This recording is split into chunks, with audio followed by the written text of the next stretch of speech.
Hi, everyone. I'm Rena Ninen. Thank you for joining us. CBS News has learned that Paul Manafort's legal strategy is hinging on the prospects of a presidential pardon. The former Trump campaign chairman has been indicted in the special counsel's Russia investigation for money laundering and other financial crimes.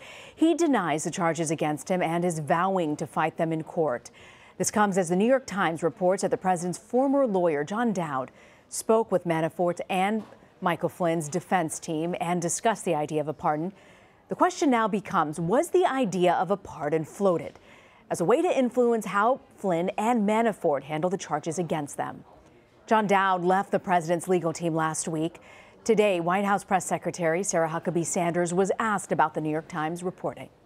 The president has the authority to pardon individuals, but you're asking me about a specific case in which it hasn't been discussed, so I would not have brought that up with him. As I said, an on-record statement from the president's attorney here at the White House on these matters has said there's no discussion or consideration of this.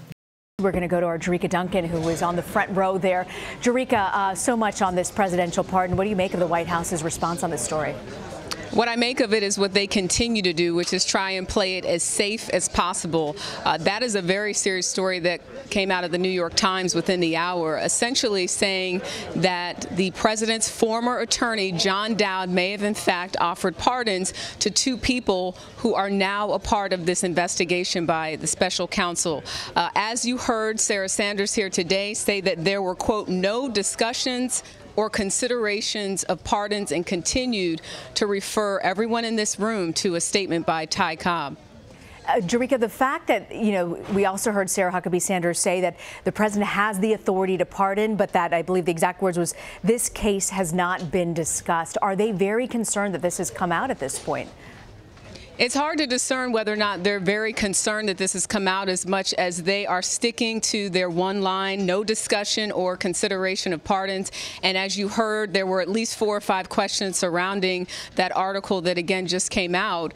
And each time she referred everyone to the statement from Ty Cobb, even when there were questions directly asking if John Dowd, who is no longer part of the Trump's legal team here, if he at all specifically offered pardons or talked about pardons with the president when it came to Michael Flynn and Paul Manafort. Again, she referred to Ty Cobb and said that there were no discussions or considerations of pardons. So that's pretty much what we have to make of it, despite there being reporting on the record from the New York Times, of course, saying that they spoke to a number of sources to confirm what they are saying is pardons being offered essentially to 2 major players in this investigation into Russia's involvement in our election, possible collusion. And in this case, when you're talking about the president's team offering up pardons, now you're getting into obstruction of justice. Absolutely right. Jericka Duncan coming to us from the White House. Jericka, thank you for that.